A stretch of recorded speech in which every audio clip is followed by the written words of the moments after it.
So, folks, in the early 2000s, old school D&D was out of print. 1E, 2E, it was all going the way of the dodo because third edition was going to be king. So either you were stuck playing with your old books, or if you wanted to buy new books, you had to buy third edition. And then all of a sudden, the O.S.R came on the scene, and what brought upon the O.S.R? It's not just nostalgia, which I know many people still think it is, but it was, I guess, the freedom of not being under the yoke of TSR WotC, um, vibrant community, and the do-it-yourself creativity. Now, it's another one of those videos in the series. You can watch them in any order. Doesn't really matter too much. But, again, there's so much information, I got to use show notes. So, what one thing allowed for the creation of the O.S.R? Ryan Dancy at Wizards of the Coast was the driving force behind the open game license and the system resource document, the SRD. And as initially envisioned, this was going to enable third parties to publish support material for third edition. Now, why was that important? Well, it was important because one of the problems with second edition, the reason why TSR was in so much trouble, is because they couldn't make a profit with all the support material. They were all over the place. But they knew there was a market for it, so let third parties do it. And there'll be another video on the D20 system compatibility license. Oh my God, that's a fiasco. But we'll get back. That's another video. A little teaser there. Forgive me. So, in 2000, WotC released third edition. It was followed shortly thereafter by the open game license and the SRD. And it was flashy. It was new. If I recall correctly, in the third edition, Ranger still had 2d8 for hit dice at first level. I didn't run out and buy the books. Somehow, some way, there was a PDF floating around, and I looked at it back in the day, and I wanted to like it. And I was not actively gaming, folks. This is my time frame when I was a lapsed gamer, shall we say.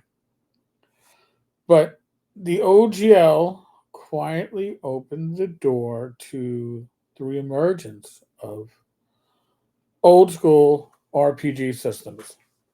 So, without the OGL, there is no O.S.R. Yes, Hackmaster 4E was like a proto O.S.R, but it was under license from WotC. And then Castles and Crusades was like, oh well, we can do this. We can build off the third edition and make something that seems a little old school, but hewed kind of close to the rules, but did show you could take the SRD and create a new game with it. Didn't just have to be support material. So, at the same time, if you wanted to play, especially 1E, yes, there was a glut of 2E stuff on the market, but if you wanted to play 1E, you could go to eBay back then and, I don't know, 100, 125, 150 for a 1E player's handbook. There was a market for it, and it was expensive because there were still people who wanted to play the old stuff. And then 2006, we get OSRIC, we get Basic Fantasy Roleplay. 2007, we get Labyrinth Lord. I think 2008, we get Swords and Wizardry. And suddenly, you don't need the old books, right? You can get a free PDF. Heck, you could buy print on demand from Lulu. It was a changing market. It was a changing time. And yes, at the time, drive through didn't do print on demand at the beginning of this. And drive through had direct competition with RPG Now before they bought them out. Ah, God, all these videos just, they write themselves. Another video for later on. But again, why are you going to pay 125, 150 for a player's handbook where you can download OSRIC for free? And again, there was a market for support material for 1E. So this is what people started doing. They started using the OSRIC rule set to actually play. And then you had the resources. You had blogs. Ragnardia, Jeff's game blog, Bat in the Attic, Gothridge Manor, Joe the Lawyer's Wondrous Imaginings, my own Tenkar's Tavern. There were dozens upon dozens of blogs. Blogging was extremely vibrant back in the day. You had forums. You had forums like Dragon's Foot, Knights and Knaves, original D&D 74. Now, these two groups didn't really overlap too much. Okay. Then you had Google Plus. Google Plus 2011 gets shut down 8 years later in 2019. But in those initial couple of years, oh my God, the O.S.R. was thriving on Google Plus. In my humble opinion, the death knell of Google Plus was when they integrated Google Plus into Blogger for commenting. That was a freaking nightmare. But yes, you had things like Google Hangouts. We did a lot of our gaming virtually using Google Hangouts and Roll20. Roll20 would have an interface into Google Hangouts. What else? Zines were literally, now zines, everybody's printing them, right? But if you look at staple zines back then, there were zines that resembled zines that, or zines, sorry, zines that you would get back in the 90s or 80s. And it was a do-it-yourself spirit. So as WotC was looking at doing adventure paths, because adventure paths have a built-in monetary path, right? If you buy the first part of an adventure, you want the second part, you want the third part. And instead, people were doing adventures. They were writing stuff and publishing it online, giving away maps for free, one-page dungeons. They were doing content. Even I was doing content that I was releasing under the open game license on my blog. This is what people were doing. This is the kind of community that built a foundation, cemented the O.S.R. And it was strongly based, remind folks, at the time, it was D&D older editions that were being rebirthed, renewed, so to speak.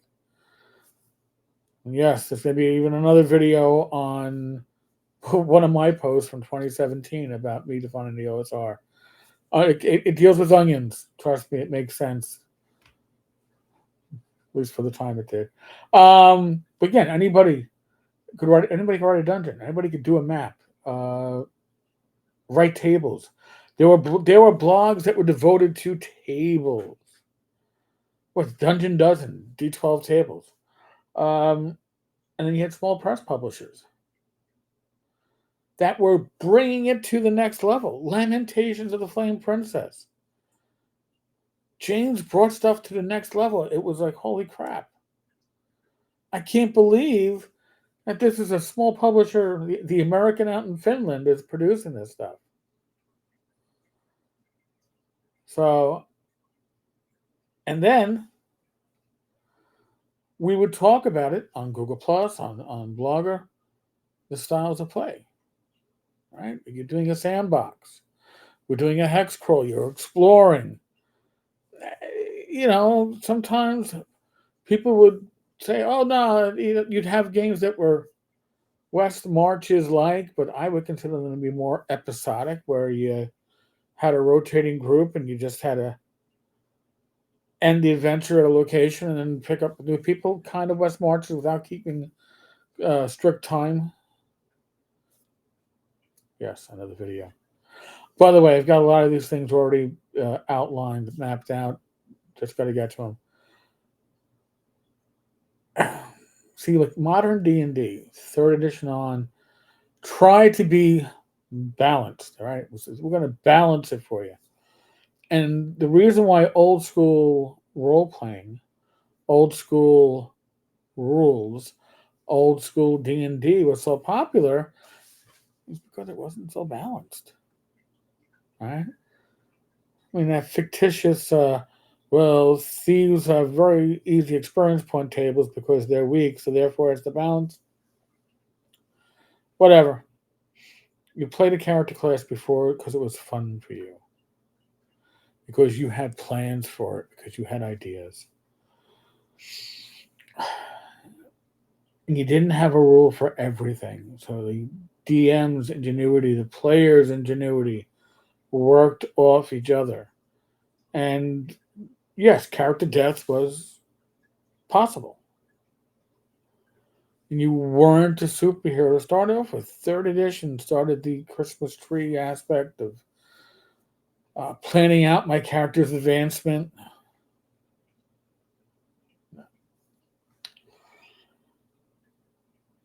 Part of it was nostalgia, right? We all have a love for things old. I still love my old handspring, which was the Palm Pilot clone. Back in the day, it was the thing. Nostalgia. My Commodore 64. I got nostalgia for it. But I wouldn't give up this for it, but I could probably emulate a Commodore 64 on this. And so, part of the OSR is accepting some of what is new while still enjoying the old. So we have the good layout, the good presentation, excellent mapping, print on demand, PDFs, all the stuff, convenience, right? And the ability for almost anybody to be a publisher, which we didn't have back in the original days, but we have today. So the O.S.R. isn't just about looking back. It isn't just because we are fond of the past. We are fond of the past. But we want to take the best of the past and integrate that into some of the advancements in the present, if that makes sense. Which again, if you're going to try to define the OSR, well, can you advance with the rules? All right. And you're gonna say, well, maybe Warhammer Fantasy Roleplay isn't OSR, but maybe Shadow Dark is. Listen, years ago, I got into a huge argument with somebody who insisted that DCC RPG wasn't OSR, and it was like a passion for them. They would, if we had met physically, they would have come to blows. I felt that you could run DCC in a OSR manner. The rules emulated some of the fun of early adventuring, but it was a little bit too gonzo for my party. But everybody has their own take on this stuff. In any case, the OSR is here to stay. We've heard rumors of its death. It's not going to die. But here's my question to you. What OSR game was your introduction to the OSR? What did you come with? Like my first OSR game was OSRIC. It was the first one that I found in PDF. It's the first one I owned in print. And my God, I love my Winnie rule books. I love my Gygaxian Pros. But OSRIC, the first edition of OSRIC, that was magic. So tell the rest of us, what was your first OSR game? And I don't know what the next episode's going to be. It could be Targa, could be Yiddish. That's a rabbit hole. If you folks remember that, let me know in the comments too what you want me to do as the next follow up on this one. Like, subscribe, become a member if you want to support the channel for $1.99 a month. We really do appreciate it. All right, folks. I'll catch you all later. God bless. Be good.